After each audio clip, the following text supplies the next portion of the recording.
Ayan, Friday the 13th na naman tayo. Gusto nyo ba malaman kung bakit maraming taong naniniwala na tuwing Friday the 13th ay ang araw ng kamalasan?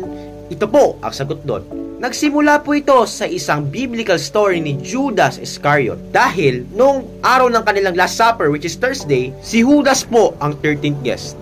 13 po sila sa isang table, kasama si Jesus Christ. At yun din ang araw na binitray ni Judas si Jesus Christ at tuluyan siya na crucify sa araw ng Biyernes Santo.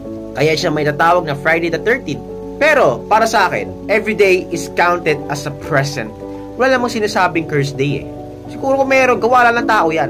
Dapat lahat ng araw ay may babansag yung pantay-pantay. Bakit? Because every day is present. Kahit pagkumparahin nyo pa ang araw ng Pasko at isang ordinary day. Pantay-pantay lang yan. Present is a gift.